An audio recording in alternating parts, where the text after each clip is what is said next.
స్తుతి ఆరాధనా ఆరాధనా స్తుతి ఆరాధనా ఆరాధనా స్తుతి ఆరాధనా నీ వంటి వారు ఒక్కరును లేరు నీవే అతి శ్రేష్ఠుడా దూతగణములు నిత్యము కొలిచే నీవే పరిశుద్ధుడా నీ వంటి వారు ఒక్కరును లేరు నీవే అతి శ్రేష్ఠుడా దూతగణములు నిత్యము కొలిచే నీవే పరిశుద్ధుడా నిన్న నేడు మారని ఆరాధనా స్తుతి ఆరాధనా ఆరాధనా స్తుతి ఆరాధనా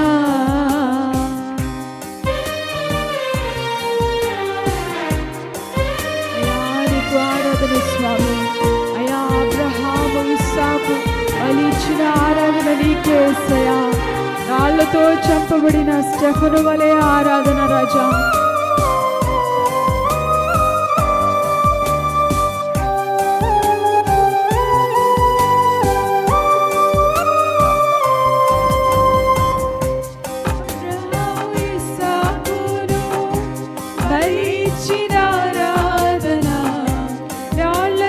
చంపబడిన స్టెఫను వలె ఆరాధన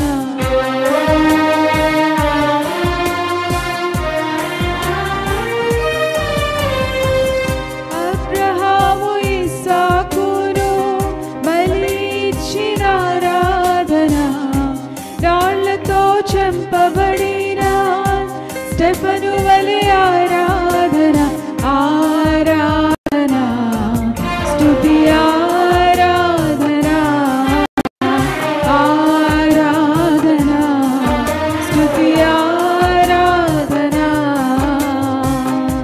10,000లోనా అతి సుందరుడా నీకే ఆరాధనా ఇహ పరములోనా ఆకాంక్షణీయుడా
స్తుతి ఆరాధనా.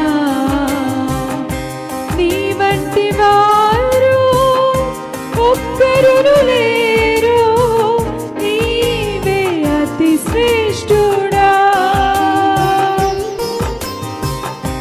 దూతగణములు నిత్యము కొలిచే నీవే పరిశుద్ధుడా.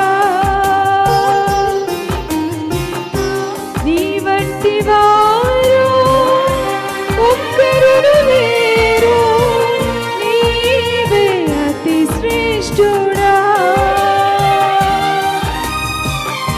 దూతగణములు నిత్యము కొలిచే నీవే పరిశుద్ధుడా.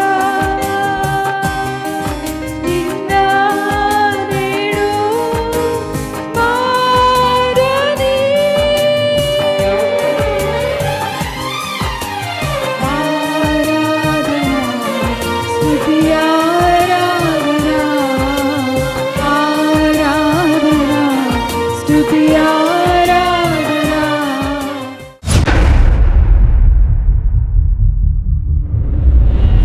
ప్రజలకు నిజముగా రాజు ఒక ఆదర్శప్రాయంగా ఉండినట్లయితే, మార్గదర్శిగా ఉండగలిగితే, మా రాజు వంటి చక్కని యోగ్యమైన ప్రవర్తన ఆయన పాలన కింద ఉన్నట్టు మాకెందుకు ఉండకూడదు అని ఆయన్ని మాదిరిగా పెట్టుకొని ప్రజలు జీవించాలి. అయితే సొలొమోను జీవితం కొంతకాలం చక్కగా ఉండగలిగాలి.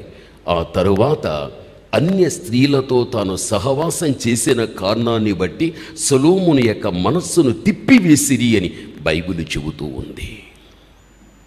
ఇప్పుడు సొలొమోనును జ్ఞానం కలిగిన వ్యక్తే.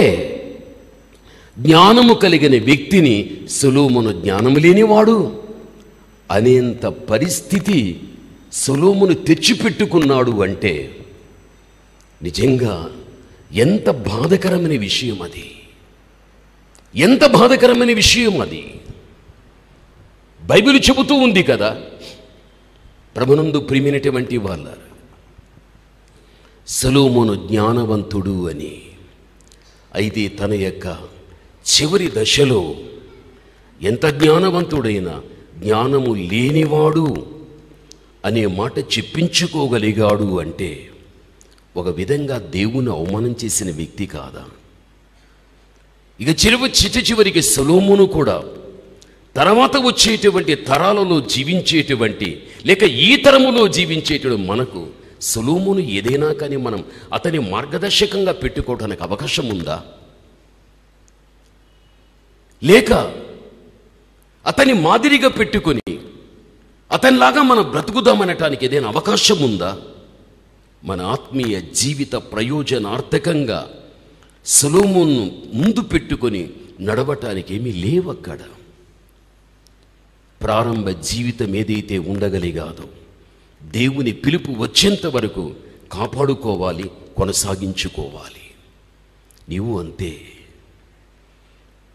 దేవుడే నిన్ను ప్రేమించాడు, నిన్ను ఆకర్షించుకున్నాడు, ఒక ప్రత్యేక జీవితాన్ని నీకు ఇచ్చేశాడు. నీ వెనుకటి పాత రోత బ్రతుకుకు సచ్చి చెప్పేంత స్థితికి దేవుడిని తెచ్చిపెట్టుకున్నాడు.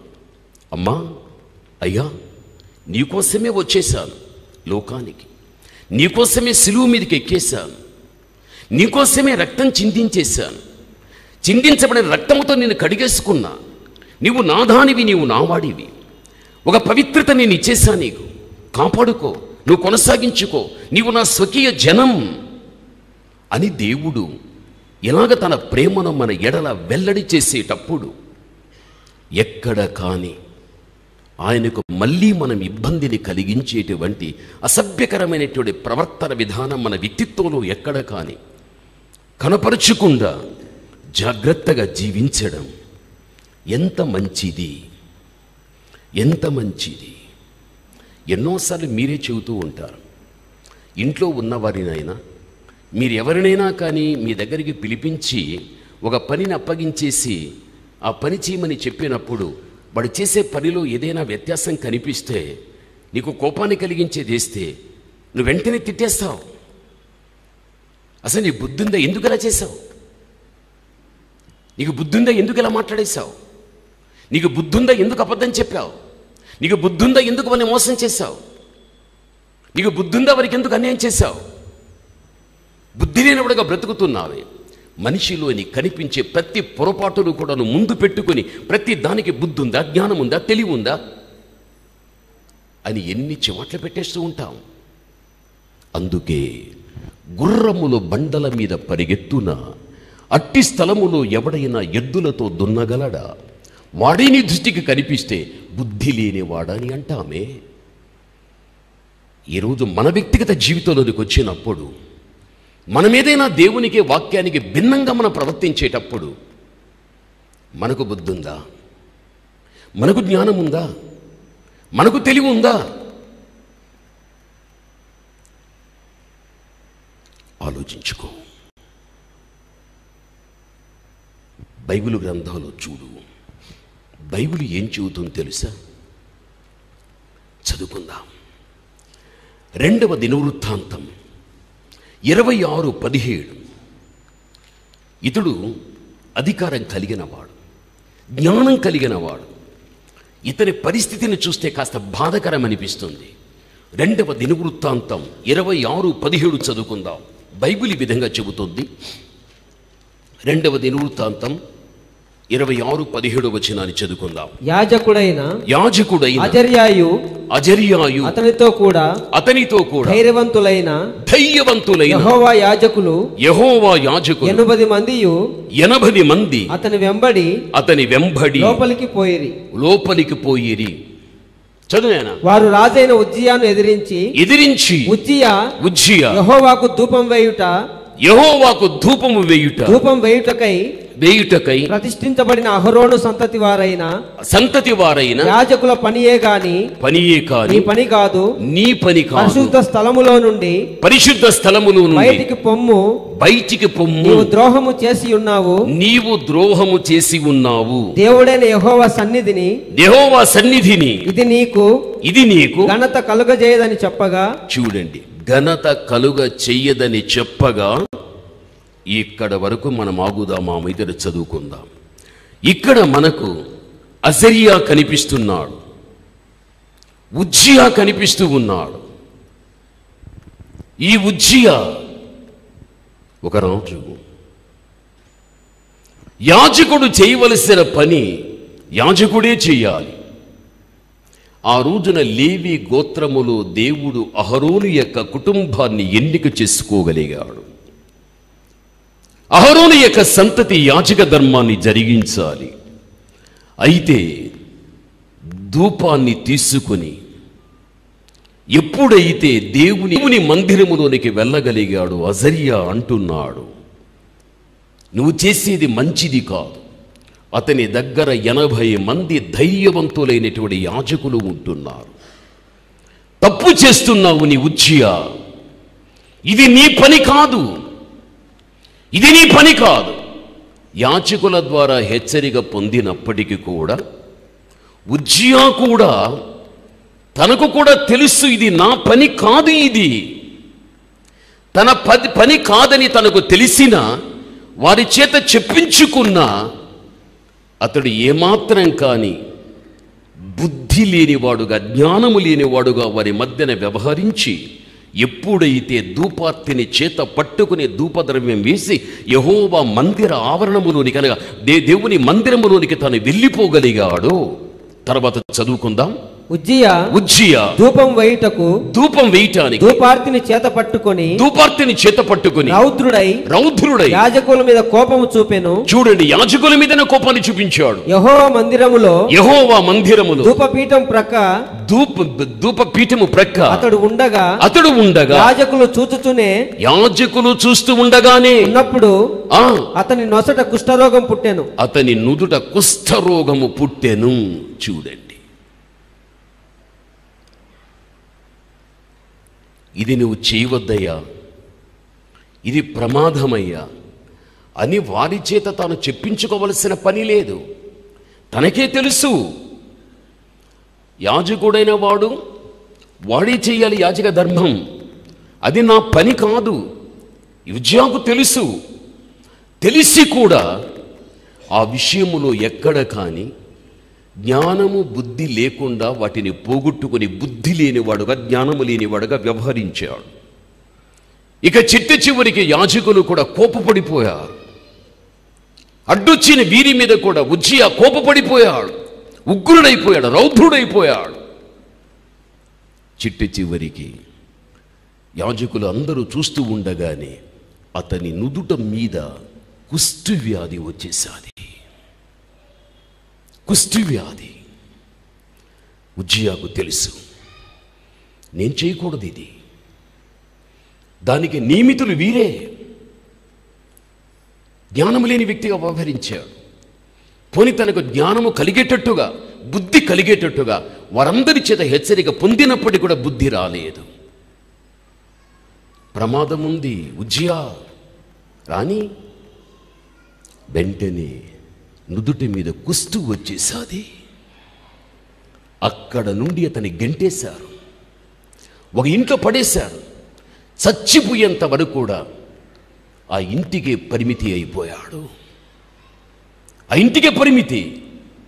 తాను ఎవరిని చూడలేడు, ఎవరి దగ్గరికి వెళ్ళలేడు, సమాజం రానివ్వదు. ఆ రోజుల్లో అంత నిష్ట. కుష్టు వ్యాధి ఎవరికైనా సంభవించగలిగితే వాడు ప్రజల్లో కలిసి నివసించటానికి ఒప్పుకోరు. ఆ రోజుల్లో ఊరి బయట వారిని పెట్టేసి, వారి బంధువర్గం ఎవడైనా ఉంటే ఒక పొడుగాటి కట్టి వారి పోషణార్థకంగా కొంత పాత్రలో భోజనం, ఆ యొక్క కట్టి యొక్క చివరి భాగం ఆ యొక్క పాత్రను కట్టేసి చేతితో జరుపుతూ ఆ కుష్టి వ్యక్తి చేతికిచ్చేవారు. వాడు దాన్ని తీసుకుని తినేటువంటి వాడు. ఆ రోజుల్లో కుష్టి వ్యాధి కలిగిన వాడు శాపగ్రస్తుడే బైబిల్ చెబుతూ ఉంది.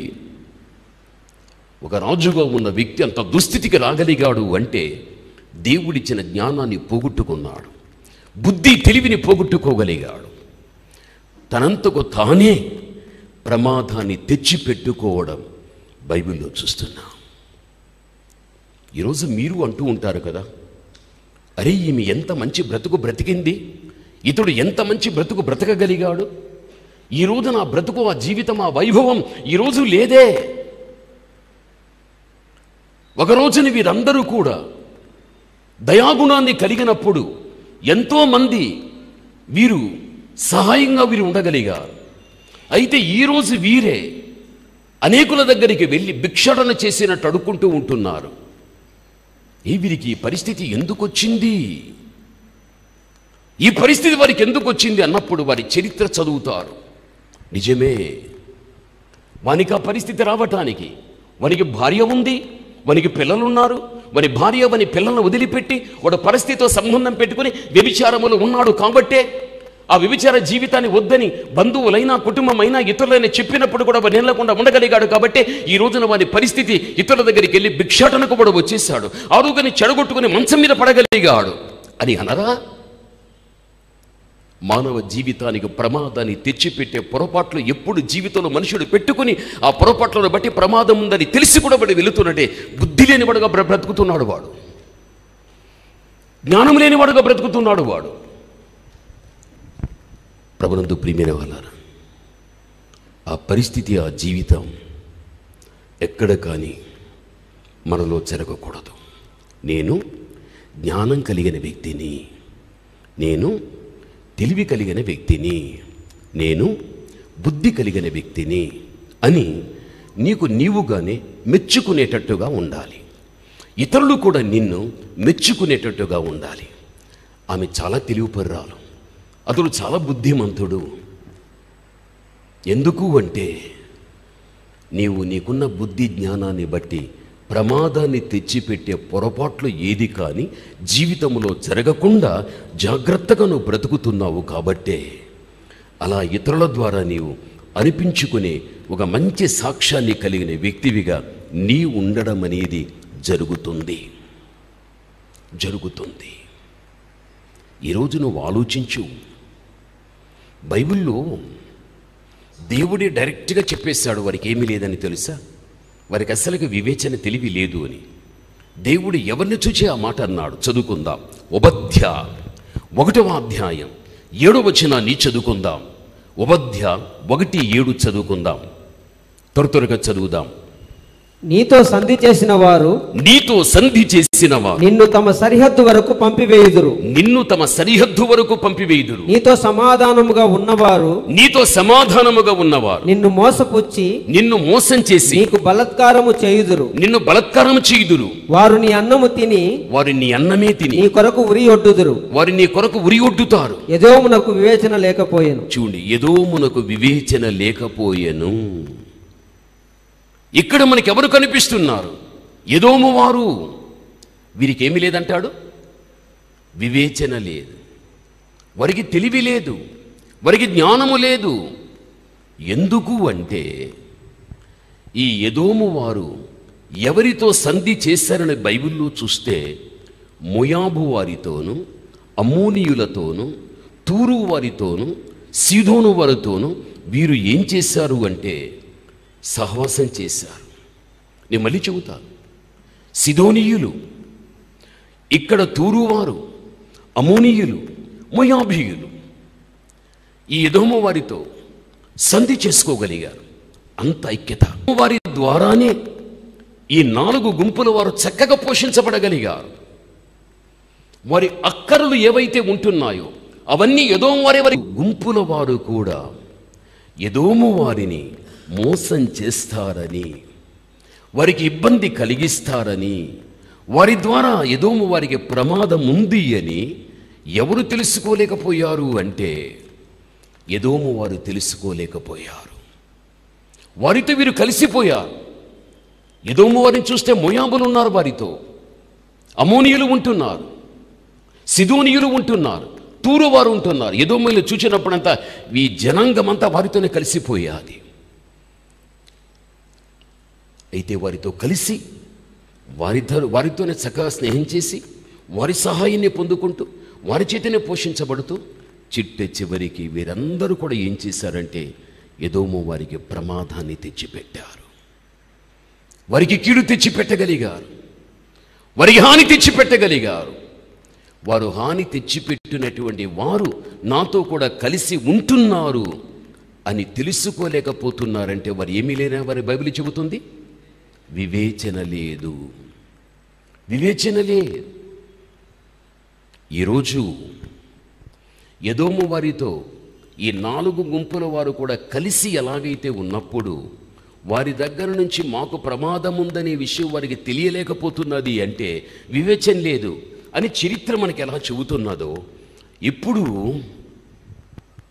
మనతో కూడా వారిలాగా కలిసి ఉన్నది ఒకటి ఉంది. అది ఎప్పుడు కూడా మనకు మోసం చేస్తుంది. మనతో కలిసి ఉన్నది ఇది నీవు ధరించుకున్న నీ శరీరమే. నీవు ధరించుకున్న నీ శరీరమే. శరీరం, ప్రాణం, ఆత్మ 3 ఉన్నాయి. ఈ 3ంటిని విభాగించి చూపించుంటే ఎవడు చూపలేడు. శరీరాన్ని ఎవడు వేరు చేయలేడు, ప్రాణాన్ని ఎవడు వేరు చేయలేడు, ఆత్మని ఎవడు వేరు చేయలేడు. ఈ 3 ఒకటిగా ఉండి శరీరం దాని పనితనం, ప్రాణం దాని పనితనం, ఆత్మ దాని పనితనం అవి జరిగించుకుంటూ వాటి ధర్మాన్ని జరిగించుకుంటూ ఒక మనిషిగా మనకు కనబడుతూ ఉంది. అయితే మనలో ఉన్న మన శత్రువైనటువంటిది ఏది అంటే మనము ధరించుకున్న మన శరీరమే. ఇది మన శత్రువు. ఇది మనమంటాం లోకం శత్రు, సాతాను శత్రు అని మనమంటాం. అయితే వాటికంటే మించిన శత్రువు ఈ శరీరం. ప్రతి మనిషికి ఈ శరీరములో ఏమీ లేదు అంటే నిగ్రహించుకునే శక్తి లేదు. నిగ్రహించుకునే శక్తి ఎప్పుడైతే మనిషికి ఉండదో శరీరములో పుట్టుకొచ్చేటువంటి ఆశలు ఏవైనా, కోరికలు ఏవైనా కానీ ఇవన్నీ కూడా ఆత్మీయతకు భిన్నమైనవి, దేవునికి భిన్నమైనవి, వాక్యానికి భిన్నమైనటువంటివి. అందుకే ఒక్కొక్కసారి శరీరములో కలిగే ఆశలకు, కోరికలకు మనుష్యుడు ఏమైపోతున్నాడంటే ఆకర్షించబడిపోయి నిగ్రహించుకోలేక చివరికి వాటిలో పతనమైపోతూ ఉంటున్నాడు మనుష్యుడు. గలతీలో చెప్పబడుచున్నది కదా, 9 ఫలాలలో చివరి ఫలమేది? ఆశా నిగ్రహం. క్రైస్తవ స్త్రీకైనా క్రైస్తవ పురుషునికైనా నిగ్రహించుకునే శక్తి కావాలి. శరీరములో మనిషిని అలా రెచ్చిపోయేటట్టుగా చేసే శరీర కార్యాలను కాళ్ళతో తొక్కి బతికే జీవితం కావాలి. ఈరోజు అనేక మంది జీవితాలలో ఈ రోజుల్లో చూస్తే ఆత్మీయతలో అంకురించవలసినది బదులు ఆత్మీయతలో జీవితం అంతరింప చేసుకొని వారు వలె వీరికి తెలివి లేదు. వారితోనే తూరు, సీదోను, అమ్మోనీయులు, మోయాబీయులు ఉంటున్నారు. వారు మోసం చేసేటడు వారిని తెలుస్తున్నప్పటికీ కూడా వారు తెలుసుకోలేకపోయారు. వీరి ద్వారానే వారు పోషించబడుచు ఉన్నారు.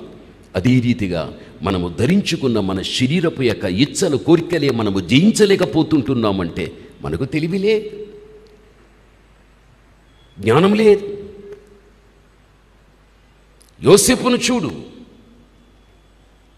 ఎక్కడ కానీ శరీరాన్ని నలగొట్టుకుంటూ ఒక నిగ్రహ శక్తిని యోసేపు చూపించాడు. మన జీవితంలో కూడా అటువంటి అనుభవాన్ని మనము కలిగి ఉండాలి. పౌలేమన్నాడు, పాన్పు నిష్కలంకమైనది అంటాడు. కుటుంబపు యొక్క వ్యవస్థలో స్త్రీ తన స్వాభావిక ధర్మం, పురుషుడు తన స్వాభావిక ధర్మం ఒకరి ఎడల ఒకరు జరిపించుకోవడం, అది పానుపు నిష్కలంకమైనది, కలంకములే. పిస్తే ఒక చెడ్డ చూపు, ఒక స్త్రీని గురించి ఆలోచిస్తే చెడ్డ ఆలోచనలు, ఒక పురుషుని గురించి ఆలోచిస్తే చెడ్డ ఆలోచనలు.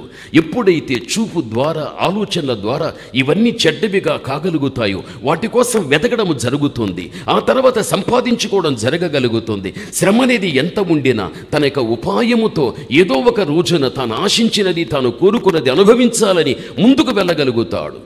అయితే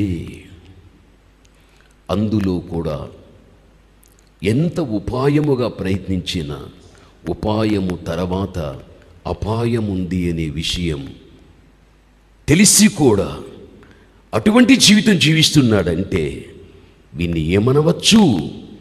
గుర్రముల బండల మీద పరిగెత్తున అట్టి స్థలములో ఎవడైనా ఎద్దులతో దున్నగలడా? వాడే నీ దృష్టికి వస్తే మనకి బుద్ధుందా అని మనమంటాం. ఇది అంతే. ఉపాయముతో ఒక తప్పు చేయటానికి మనుష్యుడు వెతికిన ఉపాయాన్ని తర్వాత అపాయం ఉందని కూడా తెలుసు. అందుకే వాడు బుద్ధి లేనివాడు, జ్ఞానం లేనివాడు. నువ్వు దేవుని కుమార్తెవు, నువ్వు దేవుని కుమారుడు. మనం బ్రతికే కాలం కొంతకాలం. మనమంతా కూడా యథార్థంగా బ్రతుకుదాం, నీతిగా బ్రతుకుదాం, స్వచ్ఛంగా బ్రతుకుదాం. ఇతరులు మన చూచి నేర్చుకోవాలి. ఎవరి చేత మనం హెచ్చరిక మనం తీసుకోకూడదు. లేకపోతే నేను కూడా ఇలాంటి దానిని, ఇలాంటి వాణ్ణి ప్రభా నేను ఈ పొరపాటు చేసేసాను తండ్రి అని మనము తప్పు చేసి మళ్ళీ మోకాలు నేల మీద వేసి జీవితం మెల్లా కూడా క్షమించేస్తాడు దేవుడు. కొద్ది రోజులు మంచిగుంటావు, మళ్ళీ అదే తప్పు చేస్తావు, మళ్ళీ క్షమించమంటావు. కొద్ది రోజులు మంచిగుంటావు, మళ్ళీ అదే తప్పు చేస్తావు, మళ్ళీ అదే తప్పు చేస్తావు. ఇంకా జీవితం అంతా ఇంతే, దిద్దుబాటుకే సరిపోతుంది మన జీవితం.